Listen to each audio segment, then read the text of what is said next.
السلام علیکم ورحمۃ اللہ وبرکاتہ۔ سورہ یاسین کی آیہ نمبر 55 جنت سے متعلق ہے، اور آپ میں سے بہت سارے لوگوں نے پچھلے ایک ہفتے میں یہ کہا ہے کہ سر اب آپ جنت پر درس کیوں نہیں دیتے، اسی طرح لوگوں نے کہا کہ سر آپ برزخ پر درس کیوں نہیں دیتے۔ تو اتفاق کی بات یہ ہوئی کہ سورہ یاسین کی تفسیر کے ضمن میں ابھی ہم نے برزخ اور قیامت سے متعلق دروس دیے ہیں، اور آج ہم جنت سے متعلق ایک درس دیتے ہیں آپ کو۔ یہ آیہ نمبر 55 میں اللہ فرماتا ہے کہ ان اصحاب الجنہ، یہ جو جنتی لوگ ہوں گے نا، بے شک اہل جنت جو ہوں گے، الیوم، یہ اس دن سے جس دن یہ جنت میں داخل ہوں گے، انہیں پروانہ مل جائے گا، اس کے بعد ان کی کیفیت یہ ہوگی فی شغل فاکہون۔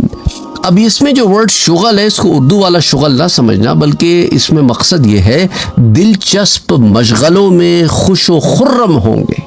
تو پوری آیہ کا ترجمہ کیا ہوا کہ بے شک اہل جنت آج دلچسپ مشغلوں میں خوش و خرم ہوں گے۔ اب آج سے مراد ان کا وہ لمحہ جس میں وہ جنت میں داخل ہوں گے۔ اس سے پہلے والی آیات میں آپ دیکھ چکے ہیں کہ کفار کی حسرت اور افسوس کا ذکر ہے، اور اس آیت میں مسلمانوں کے جنت میں خوش و خرم ہونے کا ذکر ہے، کیونکہ مسلمانوں کو جنت میں داخل ہونے کے بعد اللہ سبحانہ و تعالیٰ کی عطا کی ہوئی نعمتوں کو جب دیکھیں گے تو ان کی خوشی کا ٹھکانہ نہیں ہوگا۔ اور چونکہ ایک اور خوشی ان کو یہ بھی ہوگی کہ وہ جو ان کے دشمن تھے، وہ جو انہیں اس دنیا میں تنگ کرتے تھے، ان کے ایمان لانے کی وجہ سے ان کے دشمن انہیں جو تانے دیتے تھے، جو کافر، مشرک، منافق قسم کے لوگ تھے، دہری قسم کے لوگ تھے، دنیا پرست قسم کے لوگ تھے، ان کو آج ان کے کیفر کردار تک پہنچتا دیکھ کر بھی ان کو ایک خوشی ہوگی۔ اور اس آیت میں جو لفظ شغل ہے، اس کا شغل کی تعریف کیا ہے؟ شغل کی تعریف یہ ہوتی ہے کہ کوئی ایسا اہم کام جس میں غیر معمولی مصروفیت کی وجہ سے آدمی دوسری چیزوں سے بالکل غافل ہو جائے، بے پرواہ ہو جائے۔ اس لیے آپ دیکھیں تو انگریزی میں آپ پوچھتے ہیں نا بھئی آپ کی ہابیز کیا ہیں، اور اردو میں آپ کیا پوچھتے ہیں؟ آپ کا مشغلہ کیا ہے؟ یعنی مشغلہ وہ چیز جو کرنے کا آپ کو بہت شوق ہو، اور آپ کو اس کے اندر ایک قسم کا سکون ملتا ہو، آپ کو اس میں ایک قسم کا آرام ملتا ہو، اور ایسا کام ہو کہ جس میں آپ ایک دفعہ لگ جائے نا تو پھر آپ وقت بھی آپ بھول جاتے ہیں کہ وقت بھی گزر رہا ہے، آپ کے اطراف و اکناف میں کیا ہو رہا ہے، بالکل آپ اس کے اندر محو ہو جاتے ہیں، اسے مشغلہ کہتے ہیں۔ تو جنتی جنت میں ایسے محو ہوں گے، ایسے محو ہوں گے کہ کوئی رنج، غم، علم، کوئی قسم کی فکر، پریشانی، ہر شے سے ماورا جنت میں جنتیوں کے ساتھ۔ اور اچھا، ان کو اگر کسی کی یاد بھی آتی ہے جو جنت میں ہے تو اس سے مل لیے، یا وہ آ گیا، بالکل ایسا وقت کے ان امیجنیبل، یعنی انسان جس چیز کی یہاں خواہش کرتا ہے نا کہ بس ایک ایسا لمحہ ہو، ایک ایسا وقت ہو، کوئی فکر نہ ہو، اور بس میں ایک بالکل ایسے سٹیٹ پہ، مینٹل سٹیٹ پہ پہنچ جاؤں کہ جس کے اندر صرف سکون ہی سکون ہو، تو اس قسم کے سٹیٹ میں وہ جنتی آ جائے گا۔ تو آپ یاد رکھیں کہ دنیا میں بھی ایسے کام ہیں نا جن میں انسان ایسا مصروف ہو جاتا ہے کہ وقت کا پتہ ہی نہیں چلتا کدھر گیا، تو اس کے بعد کہتے ہیں ارے اتنا وقت گزر گیا، ارے یار دوستوں میں بیٹھے، ارے اتنا وقت گزر گیا، میاں بیوی بیٹھے باتیں کر رہے ہیں، وقت کا اندازہ ہی نہیں لگا رہا۔ تو بہرحال حضور اکرم صلی اللہ علیہ وآلہ وسلم کی ذات مبارکہ سے جن کو محبت ہوتی ہے تو وہ سیرت مبارکہ کا مطالعہ کرتے ہیں، گم ہو جاتے ہیں، اس میں پتہ ہی نہیں چلتا، وقت کا اندازہ ہی نہیں ہوتا۔ قرآن کی تفسیر کا جس کو شغف ہے، قرآن کریم کے مطالعے میں ایسا جٹا ہے، ایسا لگا ہے، پتہ ہی نہیں چلا وقت کدھر گیا۔ نماز پڑھ رہا ہے، لوگ کہتے ہیں یار کتنی لمبی نماز پڑھ رہا ہے، اس کو نہیں، اس کو تو بس مزہ آ رہا ہے، وہ بس کھڑا ہے، وہ غرق ہے، مستغرق ہے، منہمک ہے عبادت میں، دعا مانگ رہا ہے، اسے وقت کا خیال ہی نہیں، وہ دعا مانگ رہا ہے اللہ سے، وہ ہے اس کا رب ہے بس۔ تو یہ معاملات ایسے ہوتے ہیں جنہیں آپ لفظ شغل جو یہاں آیا ہے اس سے آپ کچھ حد تک ہم آہنگی یا کچھ کمپیریزن کر سکتے ہیں۔ حدیث مبارکہ میں آتا ہے، اور الاسرار المرفوعہ میں یہ حدیث موجود ہے، پیج حدیث نمبر 764۔ اسی طرح یہ حدیث جو ہے وہ کشف الخفا میں بھی آتی ہے، حدیث 2159، کہ میرا اللہ کے ساتھ ایک ایسا خاص وقت گزرتا ہے۔ حدیث میں آتا ہے کہ لِمَعَ اللَّهِ وَقْتًا، ایک ایسا وقت گزرتا ہے خاص جس میں کسی مقرب فرشتے کی گنجائش نہیں ہوتی، نہ کسی نبی مرسل کی۔ تو پیارے نبی صلی اللہ علیہ وسلم کی عبادت کا اللہ کی ذات و صفات کے مشاہدے اور مطالعے میں مستغرق اور منہمک ہونا، عبادت اور یاد میں مشغول ہونے کی یہ کیفیت بیان کی گئی ہے یہاں پہ کہ ایسا وقت بھی آتا ہے کہ بغیر کسی مقرب فرشتے اور کسی نبی مرسل کے ایک ڈائریکٹ کمیونیکیشن اسٹیبلش ہو جاتا ہے۔ اور اس آیہ مبارکہ میں لفظ فاکہون بھی آیا ہے۔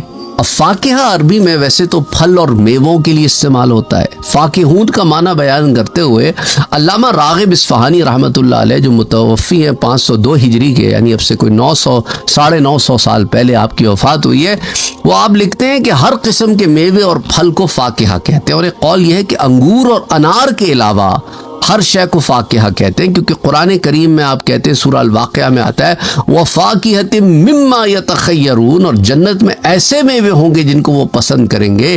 اور پھر اسی طرح ہنس ہنس کر اور اترا کر باتیں کرنے والے کے لیے بھی یہی مادہ استعمال ہوتا ہے۔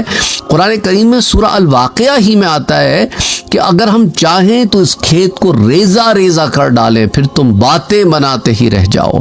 تفقہون کا جو لفظ آتا ہے، پھر عیش و آرام اور نعمتوں سے فائدہ اٹھانے والا، وہ بھی اسے بھی فاکہہ کہا جاتا ہے۔ قرآن میں آتا ہے سورہ طور میں فاکہین بما آتاہم ربہم، اور ان کے رب نے جو انہیں نعمتیں اور عیش و آرام دیا تو اس پر وہ خوش ہوں گے۔ تو اسی طرح اس تفسیر میں بھی فاکہون کے اسی معنی کا ذکر کیا گیا ہے، اور المفردات میں امام راغب اصفہانی رحمہ اللہ اسی طرف جاتے ہیں، تو المفردات کی جلد 2 صفحہ 497 پر۔ اچھا، علامہ ابو الحسن علی بن محمد الماوردی، جنہیں آپ علامہ ماوردی کے نام سے جانتے ہیں، جو متوفی ہیں 450 ہجری کے، اب سے کوئی 1000 سال پہلے، آپ لکھتے ہیں کہ لفظ شغل کے ایک سے زائد معنی ہے۔ اس ضمن میں آپ کہتے ہیں 4 قول آپ کے ہاں ہیں۔ آپ کہتے ہیں ایک قول حضرت حسن بصری، حضرت سعید ابن جبیر، اسی طرح حضرت عبداللہ ابن مسعود اور حضرت قتادہ، انہوں نے کہا کہ اس سے مراد پاکیزہ حوروں سے لذت مباشرت حاصل کرنا۔ اور حضرت عبداللہ ابن عباس اور مصافع بن ابن شریح کہتے ہیں کہ اس سے مراد وہ خوبصورت آوازیں ہیں جو جنت میں آئیں گی، جن کو آپ سمجھ لیں آلات موسیقی جو جنت کے ہیں، یہ دنیا والے سازینے نہیں، وہ ایک ایسی کیفیت کہ جس کے اندر انسان محو ہو جائے۔ حضرت مجاہد رحمۃ اللہ علیہ کہتے ہیں کہ اس سے مراد ہے وہ نعمتوں، اس میں ایسا گم کہ اسے خبر ہی کوئی نہیں۔ اور حضرت اسماعیل بن ابی خالد اور ابان بن تغلب کہتے ہیں وہ کفار کو دوزخ میں ڈالنے سے خوش ہو رہے ہوں گے اور ایسے محو ہوں گے اس میں کہ دیکھو ان اللہ کے دشمنوں کو آج کیسی سزا مل رہی ہے۔ اور علامہ ماوردی کہتے ہیں کہ فاکہون کی جو تفسیر ہے اس کے ضمن میں بھی 4 اقوال آتے ہیں۔ پہلے تو شغل کے 4 اقوال تھے، فاکہون سے آپ کہتے ہیں حضرت عبداللہ ابن عباس سے فرمایا کہ اس سے مراد وہ خوش ہوں گے، اور قتادہ کہتے ہیں اس سے مراد وہ نعمتوں میں ہوں گے، اور حضرت مجاہد کہتے ہیں کہ وہ متعجب ہوں گے، کیفیت تعجب میں ہوں گے کہ واہ، ان ایکسپیکٹڈ سچویشن میں آپ آ جائیں اور آپ حیرت کدے میں داخل ہو جائیں ایسی سچویشن میں۔ اور ایک قول یہ ہے کہ وہ کھانے پینے کی لذتوں میں ایسے محو ہوں گے کہ بس۔ اور ان کو الکنتی والعیون کی جلد نمبر 5 صفحہ نمبر 24 اور 25 پہ روایت کیا گیا ہے۔ تو اہل جنت کی نعمتوں کے متعلق جو احادیث آتی ہیں اب ہم ان کا بھی مطالعہ کر لیتے ہیں۔ آف کورس اس میں بڑی تفصیل موجود ہے، لیکن جو کچھ ہم یہاں مختصراً جمع کر سکے وہ جمع کرنے کی کوشش کریں گے۔ امید کرتا ہوں کہ آپ لوگ ان دروس سے فائدہ بھی حاصل کر رہے ہوں گے اور آپ کے لیے علم میں اضافے کا بھی سبب ہو رہا ہوگا۔ آپ نے کامنٹ سیکشن میں اپنی رائے ضرور بتانی ہے۔ ضمن میں آپ کو حدیث مبارکہ اب بتاتا ہوں، ضمن میں جو آتی ہیں کہ جنت کی نعمتوں سے اہل جنت کے جو انجوائے کریں گے ان نعمتوں کے بارے میں ہم پہلے بات کرتے ہیں۔ تو اہل جنت کی نعمتوں سے متعلق پہلی روایت حضرت زید بن ارقم رضی اللہ تعالیٰ عنہ بیان کرتے ہیں کہ حضور اکرم صلی اللہ علیہ وآلہ وسلم نے ارشاد فرمایا کہ اہل جنت میں سے ایک مرد کو کھانے پینے، جماع اور شہوت میں 100 مردوں کی قوت دی جائے گی۔ تو ایک یہودی نے کہا جو شخص کھائے گا اور پیے گا اس کو تو پھر ڈیفینیٹلی رفع حاجت کی ضرورت بھی ہوگی کہ وہ ان تمام چیزوں کو پاس آؤٹ کرے۔ تو حضور اکرم صلی اللہ علیہ وآلہ وسلم نے ارشاد فرمایا کہ اس کی کھال سے پسینہ بہے گا جس سے اس کا پیٹ سکڑ جائے گا، یعنی کہ جنت میں جو ڈائجسٹو سسٹم ہے وہ بھی اس دنیا سے مختلف ہے۔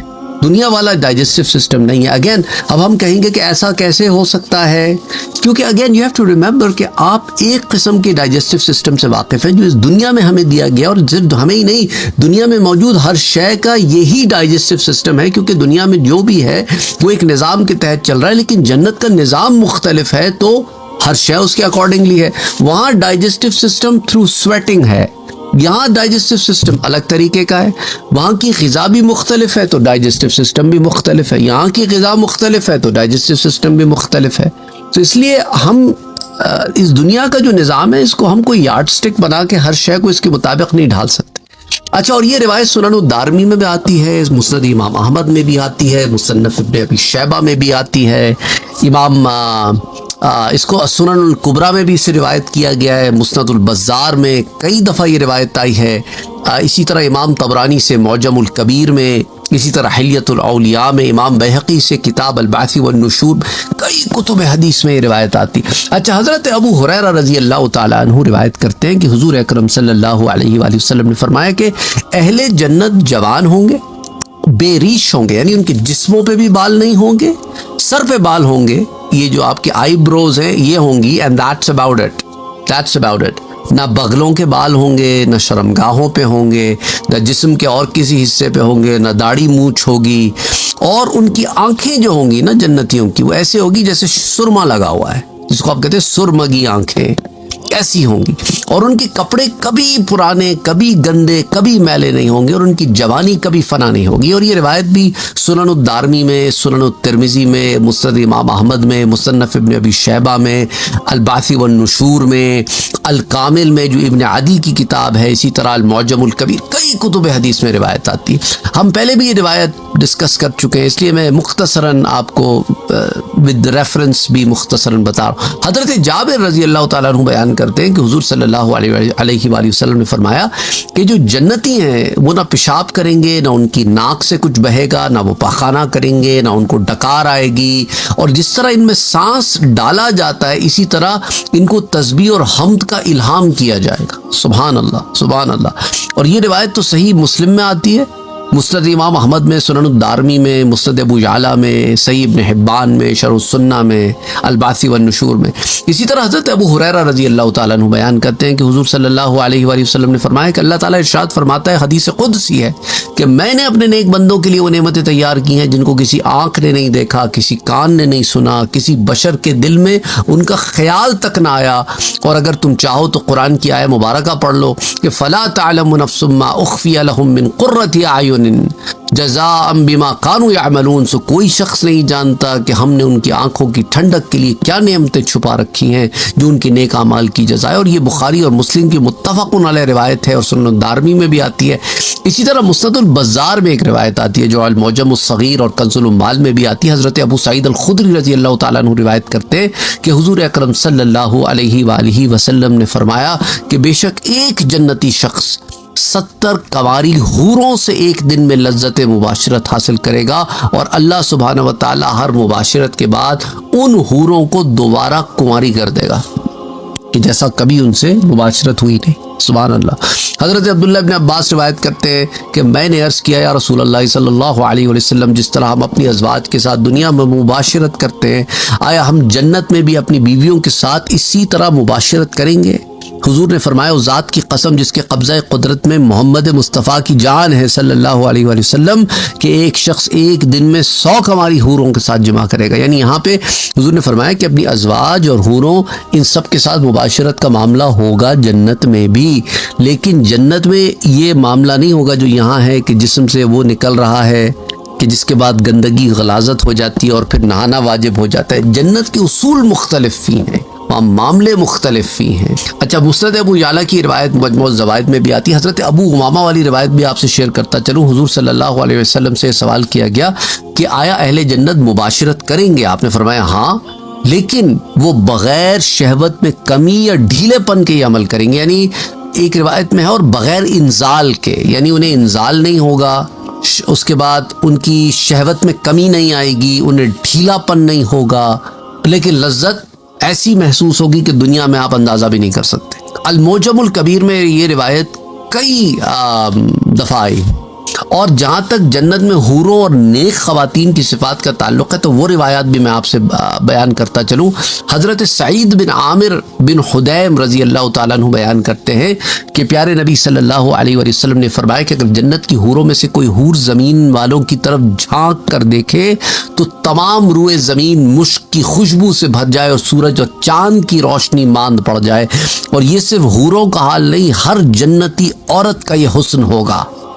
تو آپ اندازہ کریں وہ حسن کیا ہوگا کہ اس کی آمد سے خوشبو پھیل جائے، اور ایسی خوشبو جو ساری زمین کو ڈھانپ لے، سبحان اللہ، اور ایسی روشنی اور ایسا نور کہ سورج ماند پڑ جائے۔ مانا کیا کہ سورج نکلا ہو تو چاند اگر نکلا بھی ہو تو نظر نہیں آتا، تو سوچے جب ان کا حسن کا نور کا عالم یہ ہوگا کہ اگر وہ اپنی ایک جھلک دکھا دیں تو سورج نظر نہ آئے آپ کو۔ اور یہ معجم الکبیر کی روایت، مسند البزار میں، مجمع الزوائد میں، کئی کتب حدیث میں روایت آتی ہے۔ اسی طرح حضور اکرم صلی اللہ علیہ وآلہ وسلم کی زوجہ ام المومنین حضرت ام سلمہ رضی اللہ تعالی عنہا بیان کرتی ہیں، میں نے عرض کیا رسول اللہ صلی اللہ علیہ وآلہ وسلم، اللہ سبحانہ و تعالی قرآن میں ارشاد فرماتا ہے وحور عین، اور بڑی بڑی آنکھوں والے حوریں۔ تو آپ نے فرمایا ہاں وہ گورے رنگ کی بڑی آنکھوں والی فربا حوریں ہیں، دبلی پتلے جسم کی، جن کی پلکیں جو ہے وہ کرگس کے پروں کی طرح ہیں۔ کہ میں نے عرض کیا رسول اللہ صلی اللہ علیہ وسلم، کرگس سمجھتے ہیں آپ گدھ کے پروں کی طرح ان کی جو ہے وہ پلکیں ہیں۔ تو کہنے لگی کہ یا رسول اللہ صلی اللہ علیہ وسلم، مجھے اللہ کے اس قول کے متعلق بتائیے کہ انہن الیاقوت والمرجان، وہ حوریں یاقوت اور مونگے کی طرح ہوں گی۔ تو آپ نے فرمایا جس طرح اس سیپ میں صاف اور چمکدار موتی ہے نا، جس کو کسی نے ہاتھ نہ لگایا، وہ اسی طرح صاف اور شفاف ہوں گی۔ تو میں نے عرض کیا رسول اللہ صلی اللہ علیہ وسلم، مجھے بتائیے کہ فیہن خیرات حسان، ان جنتوں میں نیک حسین حوریں ہیں۔ تو آپ نے فرمایا کہ دیکھو ان کے عمدہ اخلاق ہوں گے اور حسین چہرے ہوں گے۔ تو میں نے عرض کیا رسول اللہ اس کے بارے میں مجھے بتائیے کہ کأنہن بید مکنون، کہ یہ جو حوریں ہیں وہ ایسی ہیں جیسے چھپائے ہوئے انڈے۔ تو آپ نے فرمایا وہ اس طرح نرم اور رقیق ہوں گی کہ جس طرح انڈے کی اندرونی جھلی رقیق اور باریک ہوتی ہے۔ تو میں نے عرض کیا رسول اللہ مجھے عروباً اترابا کے بارے میں بتائیے کہ وہ حوریں محبت کرنے والی ہم عمر ہیں۔ تو آپ نے فرمایا اس سے مراد وہ عورتیں ہیں جن کو اللہ اس حال میں دنیا سے اٹھائے گا کہ وہ بوڑھی ہو چکی ہوں گی، ان کی آنکھیں جو ہے وہ بالکل اندر دھس گئی، بال ان کے عجیب ہو گئے، پھر اللہ ان کو کنواری بنا کے عروباً کر دے گا، محبت کرنے والی، اور اترابا یعنی کہ ہم عمر ہوں گی۔ تو میں نے عرض کیا رسول اللہ دنیا کی عورتیں افضل ہیں یا بڑی بڑی آنکھوں والی حوریں؟ حضور نے فرمایا دنیا کی عورتیں افضل ہیں بڑی بڑی آنکھوں والی حوروں سے، جس طرح جسم کا ظاہر جسم کے باطن سے افضل ہوتا ہے۔ میں نے عرض کیا رسول اللہ اس کی کیا وجہ؟ آپ نے فرمایا اس کی وجہ یہ ہے کہ دیکھو جو جنتی عورت ہے جس سے دنیا میں سے جنت میں گئی، اس نے تو بھائی عمل کیا ہے نا، نمازیں پڑھی ہیں، روزے رکھے ہیں، تو اللہ ان کے چہروں پر ایسا نور پہنا دے گا اور ان کے جسموں پہ ایسے ریشم ہوں گے اور ان کا رنگ ایسا گورا ہوگا اور ان کے کپڑے سبز رنگ کے ہوں گے اور ان کے زیورات سونے کے ہوں گے اور ان کی خوشبو کی انگیٹھیاں موتیوں کی ہوں گی، ان کی کنگیاں سونے کی ہوں گی۔ وہ کہیں گی کہ سنو ہم ہمیشہ رہنے والیاں ہیں اور ہم کبھی نہ مریں گی، سنو اب ہمیشہ نعمتوں سے مالا مال رہیں گی اور ہم کبھی خوف زدہ نہ ہوں گی اور ہم کبھی غم زدہ نہ ہوں گی، اور سنو ہم ہمیشہ یہاں پر قیام کریں گی اور کبھی یہاں سے سفر نہ کریں گی، سنو ہم ہمیشہ راضی رہیں گی اور کبھی ناراض نہ ہوں گی، اس کو خوشی اور مبارک ہو جس کے حصے میں ہم آئیں گی اور وہ ہمارے لیے ہوگا۔ یہ مجمع الاوسط میں روایت آتی ہے، مجمع الزوائد میں بھی آتی ہے۔ تو یہاں آپ اندازہ کریں کہ حسن و جمال یہاں دنیا والی عورت کا جو جنتی عورت ٹھہرے گی وہ حور سے بھی زیادہ ہو، اس کی نعمتیں بھی حور سے زیادہ ہوں گی، اس کا مقام بھی حور سے زیادہ ہوگا، وہ ہر لحاظ سے حور سے افضل ہوگی۔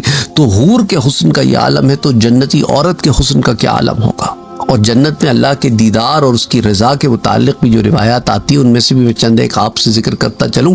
حضرت سہل بن سعد ساعدی بیان کرتے ہیں کہ حضور صلی اللہ علیہ وآلہ وسلم نے فرمایا کہ جنت میں ایک ہنٹر رکھنے کی جتنی جگہ ہوتی ہے نا، اتنی جگہ دنیا اور اس کی ہر شے سے زیادہ بہتر ہے۔ صحیح البخاری صحیح مسلم متفق علیہ روایت ہے، اور یہ روایت میں نے آپ لوگوں کو پہلے بھی ایکسپلین کی تھی کہ پرانے زمانے میں جب سفر کیا جاتا تھا نا، تو جو شخص کسی جانور کے ساتھ سفر کر رہا ہو تو جو ٹھہرنے کی جگہ ہوتی ہے نا، جو سرائے ہوتے ہیں، تو ایک اوپن لینڈ ہوتا تھا، اس کے اندر وہ اپنا چابک اگر رکھ دیتا تھا تو اس کا مطلب ہوتا ہے کہ اتنی جگہ میں میرے لیے چھوڑی جائے اس میں ایک جانور اور ایک انسان آرام کر سکے. تو اسی لیے جو ہے چابک کا لفظ استعمال ہوا یہ کہنے کے لیے کہ جتنی جگہ دنیا میں تم گھیرو اپنے اور اپنے جانور کے سوار ہونے کے ساتھ آرام کرنے کے لیے، اتنی جگہ بھی اگر تمہیں جنت میں مل جائے نا تو دنیا اور اس کی ہر شے سے زیادہ افضل ہے. اچھا، اسی طرح اگر کوئی شخص پیدل سفر کر رہا ہو، اسے صرف اپنے لیے جگہ چاہیے ہو تو وہ اپنی کمان رکھ دیتا تھا، یا جو کوئی اس کے ساتھ کوئی ہتھیار ہو، یعنی کہ جانور کوئی نہیں ہے میرے ساتھ لیکن ایک انسان کے سونے کی جتنی جگہ وہ میرے لیے چھوڑی جائے. تو اس لیے جنت میں سب سے بڑی نعمت جو حاصل ہوگی نا وہ اللہ کا دیدار ہے اور اس کی رضا کا حصول ہے.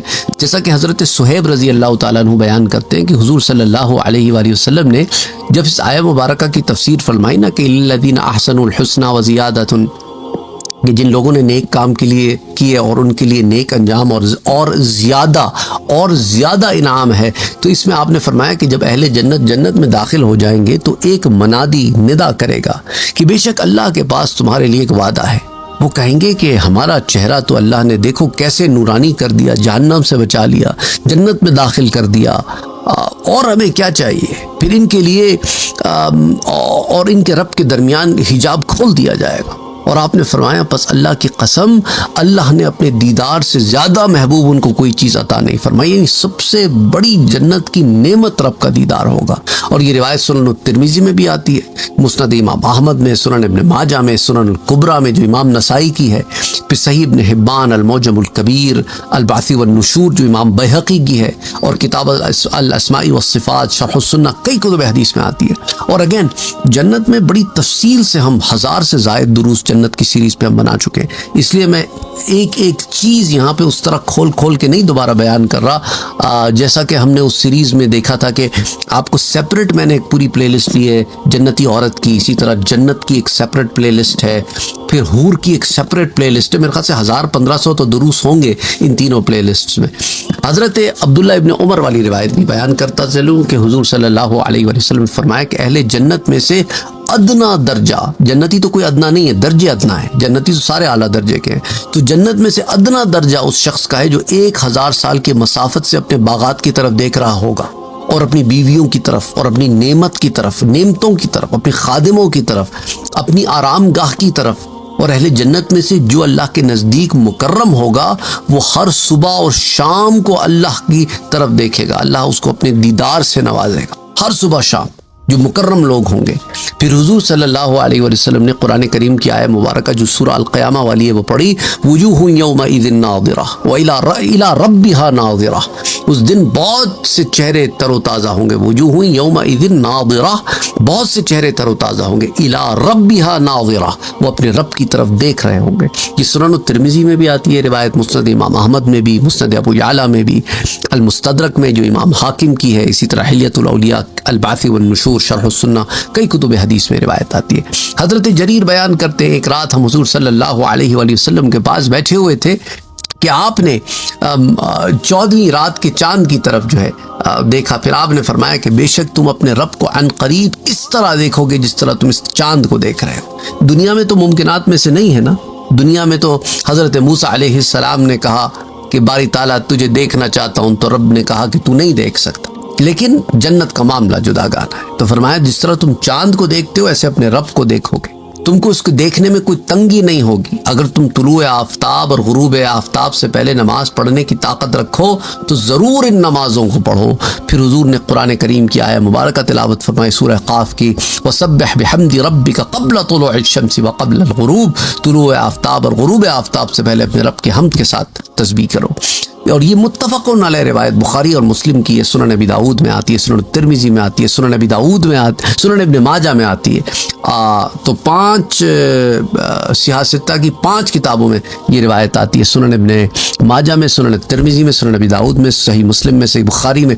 پھر اسے امام نسائی سنن الکبریٰ میں بھی روایت کرتے ہیں. اور اسی طرح جو ہے مسند امام احمد میں بھی آتی ہے، صحیح ابن خزیمہ میں بھی آتی ہے، صحیح ابن حبان میں، امام طبرانی سے المجمع الاوسط میں، شرح السنہ میں، کئی کتب میں روایت ہوتی. پھر حضرت ابو سعید الخدری والی روایت آپ سے شیئر کرتا چلوں. حضور صلی اللہ علیہ وآلہ وسلم نے فرمایا کہ بے شک اللہ اہل جنت سے فرمائے گا کہ یا اہل الجنہ، اے جنتیو، وہ کہیں گے ہم تیرے پاس حاضر ہیں اور تیری اطاعت پر کمر بستہ ہیں اور تمام خیر تیرے ہاتھوں میں. تو اللہ فرمائے گا کیا تم راضی ہو گئے؟ وہ کہیں گے اے ہمارے رب، ہمارے راضی نہ ہونے کی کیا وجہ ہوگی؟ تو نے ہمیں کتنی نعمتیں دی ہیں جو تو نے اپنی مخلوق میں سے کسی کو نہیں دی. تو اللہ فرمائے گا کیا میں تم کو اس سے بھی زیادہ بڑی نعمت نہ دوں؟ وہ کہیں گے کہ اے ہمارے رب، اس سے افضل اور کون سی نعمت ہوگی؟ تو رب فرمائے گا میں تم پر اپنی رضا کو حلال کر دیتا ہوں، اس کے بعد میں تم پر کبھی ناراض نہیں ہوں گا. نہیں، رب کی رضا سے بڑی کوئی نعمت نہیں. صحیح البخاری، صحیح مسلم کی متفق علیہ روایت، سنن الترمذی میں، مسند امام احمد میں، سنن الکبریٰ میں، صحیح ابن حبان میں، حلیۃ الاولیاء میں، البعث والنشور میں، شرح السنہ میں، کئی کتب میں روایت آتی ہے. پھر حضرت انس والی روایت بھی آپ کو بتاتا چلوں کہ حضور صلی اللہ علیہ وسلم نے فرمایا کہ میرے پاس جبرائیل آئے اور ان کے ہاتھ میں ایک بالکل صاف شفاف آئینہ تھا جس میں ایک سیاہ نشان تھا. میں نے پوچھا یا جبرائیل یہ کیسا آئینہ ہے؟ انہوں نے کہا یہ جمعہ ہے جس کو آپ کا رب آپ پر پیش فرمائے گا تاکہ یہ دن آپ کے لیے عید ہو جائے اور آپ کے بعد آپ کی امت کے لیے، اور آپ اس دن کے ملنے میں اول ہیں اور یہود و نصارہ کے لیے اس کے بعد کا دن ہے. آپ نے پوچھا کہ ہمارے لیے اس دن میں کیا ہے؟ تو حضرت جبرائیل نے کہا کہ آپ کے لیے اس دن میں خیر ہے. اس دن میں ایک ایسی گھڑی ہے کہ اس گھڑی میں جو شخص بھی اپنے رب سے کسی خیر کی دعا کرے جو اس کا مقصوم ہو تو اس کا رب اس کو عطا فرما دے گا، اور اگر وہ اس چیز کے مقصوم میں نہ ہو تو اللہ اس سے زیادہ عظیم چیز اس کے لیے مقدر فرما دے گا. اور اگر اس نے کسی چیز سے پناہ طلب کی اور اس کے مقدر میں ہو تو اللہ اس کو اس چیز سے پناہ دے گا، اور اگر اس سے پناہ اس کے مقدر میں نہ ہو تو اس سے زیادہ خراب چیز سے اس کو پناہ دے دے گا. تو میں نے ان سے پوچھا کہ اس آئینے میں یہ سیاہ نشان کیسا ہے؟ انہوں نے کہا یہ قیامت ہے جو جمعے کے دن قائم ہو، اور ہمارے نزدیک جمعہ تمام دنوں کا سردار ہے، اور ہم آخرت میں اس کو یوم المزید کہتے ہیں. اس سے مراد ہے زیادہ انعام کا دن، اور زیادہ انعام اللہ کا دیدار ہے. تو میں نے پوچھا آپ اس کو یوم المزید کیوں کہتے؟ تو انہوں نے کہا کیونکہ آپ کے رب نے جنت میں ایک سفید وادی بنائی ہے جو مشک سے زیادہ خوشبودار ہے. پس جب جمعے کا دن ہوگا تو رب تعالی علیین سے نازل ہوگا حتیٰ کہ نور کے ممبر اس کرسی کا احاطہ کر لیں گے، اور انبیاء آ کر ان ممبروں پر بیٹھ جائیں گے. پھر سونے کی کرسیاں اور ممبروں کا احاطہ کر لیں گی. پھر صدیقین اور شہداء آ کر ان کرسیوں پر بیٹھ جائیں گے. پھر اہل جنت آ کر ٹیلوں پر بیٹھ جائیں گے. پھر ان کے سامنے ان کا رب جلوہ فرما ہوگا حتیٰ کہ وہ اس کی طرف دیکھیں گے اور وہ فرمائے گا میں وہ ہوں جس نے اپنے وعدے کو سچ کر دیا اور تم پر اپنی نعمت کو مکمل کر دیا، اور یہ میری کرامت کی جگہ ہے، سو تم مجھ سے سوال کرو. تو وہ اس سے اس کی رضا کا سوال کریں گے.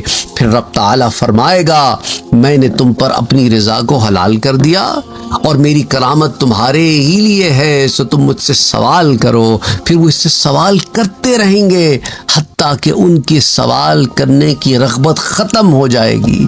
پھر ان کے لیے ایسی نعمتیں کھول دی جائیں گی جن کو کسی آنکھ نے نہ دیکھا ہوگا، نہ کان نے سنا ہوگا، نہ کسی کے دل میں اس کا خیال آیا ہوگا.